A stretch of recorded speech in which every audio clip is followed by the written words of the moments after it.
আজকে আমরা কোরআন এবং হাদিস থেকে জানবো যে মৃত মানুষ দেখতে পায় কি পায় না, শুনতে পায় কি পায় না। জোরে বলেন ইনশাআল্লাহ।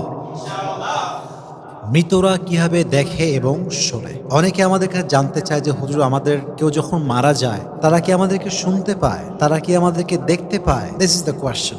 A lot of people they have asked me. মনে করেন আপনার আব্বা মারা গিয়েছে, আপনার আব্বার ডেড বডি আপনার সামনে রাখা আছে, আপনি ভাবতেছেন যে আব্বা আমাকে শুনছে, আমাকে দেখছে, আপনি চিল্লাচ্ছেন, কথা বলছেন, আব্বাকে আপনি অনেক কিছু শুনতে চাচ্ছেন।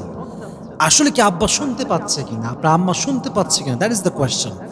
আজকে আমরা কোরআন এবং হাদিস থেকে জানবো যে মৃত মানুষ দেখতে পায় কি পায় না, শুনতে পায় কি পায় না। জোরে বলেন ইনশাআল্লাহ। কোরআনে আল্লাহ তাআলা বলেছেন, ওয়ালা তাকুলু লিমান ইউকতালু ফি সাবিলিল্লাহি আমওয়াত বাল আহইয়াউ ওয়ালাকিন লা তাশউরুন। তুমি তাদেরকে মৃত বলো না যারা আল্লাহর রাস্তায় শহীদ হয়েছে, আল্লাহর রাস্তায় জিহাদ করে শহীদ হয়েছে, তাদেরকে তোমরা মৃত ডেকো না, তারা জীবিত আছে, বাট বেশিরভাগ মানুষ জানে না। অপর আয়াতে আল্লাহ তাআলা বলেছেন, লিকুল্লি উম্মাতিন আজাল ইযা জাআ আজালুহুম ফালা ইস্তাখিরুনা সাআ ওয়ালা ইস্তাকদিমুন। In this world, everyone has a specific time for death. Everyone has a specific time. When the time will come, it will never ever late.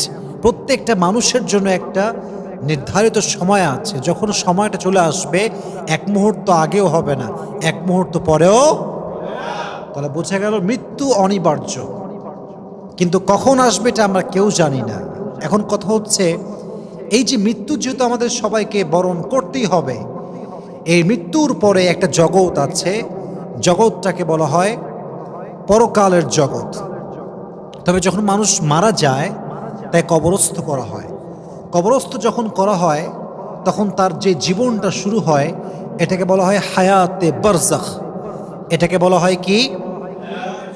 হায়াতে বারজাখ। তবে মানুষ যখনই মারা যায়, এখনই আমি মারা গেলাম, এখনই আমার বাবা মারা গেল, আপনার বাবা মারা গেল, মাথা রাখবেন, মানুষ মৃত্যুর সঙ্গে সঙ্গে যেমন তার চক্ষু এটা বন্ধ হয়ে যায়, তার চোখ আর দেখতে পায় না, তার পা আর চলতে পারে না, তার হাত আর কোনো কাজ করতে পারে না, পুরো বডিটা এটা কোনো কাজের থাকে না, এটা কোনো শক্তি থাকে না, এটার কোনো পাওয়ার থাকে না। Exactly to the same way মানুষের শ্রবণ শক্তিও লোপ পায়, শ্রবণ শক্তি থাকে না। এই জন্য আল্লাহ তাআলা বলছেন, ইন্নাল্লাহা ইউসমিউ মান ইয়াশা ওয়া মা আনতা বিমুসমিইন মান ফিল কুবুর। আল্লাহ যাকে চান তাকে শোনার শক্তি দান করেন, আর নবী হে আপনি কবরস্থ মানুষদেরকে শোনাতে পারবেন না। তার মানে বোঝা গেল মানুষ মৃত্যুর পরে শুনতে পায়। অপর আয়াতে আল্লাহ তাআলা বলছেন, ইন্নাকা লা তুসমিউল মাউতা। মৃত মানুষ শুনতে পায় না, মৃত মানুষের শ্রবণ শক্তি থাকে না, তাকে মানুষ যত কথাই বলুক না কেন সে কিছু শুনতে পায় না।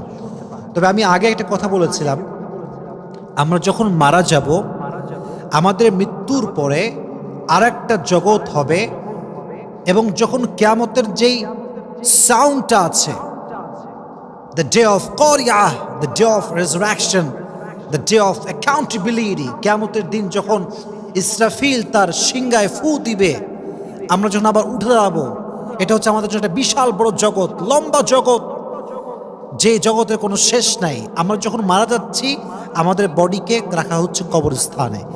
এই যে আমাদের কবরস্থানের জীবনটা এবং মৃত্যুর পরে আবার জীবিত হয়ে আল্লাহর সামনে দাঁড়ানোর আগ মুহূর্ত, এই যে জীবনটা আমরা পার করব, এটাকে বলা হয় হায়াতে বারজাখ। বারজাখ মানে হচ্ছে বাধা, অন্তরায়। এটা এই জীবনে যখন মানুষ কবরে থাকে, হাদিসে এসেছে যখন কবরের পাশ দিয়ে কেউ হেঁটে যায় এবং সে যদি তার পূর্ব পরিচিত হয়, যখন সে তাকে সালাম পেশ করে, তার সালামের জবাব সে কবর থেকে দেয়। সুবহানাল্লাহ পড়েন।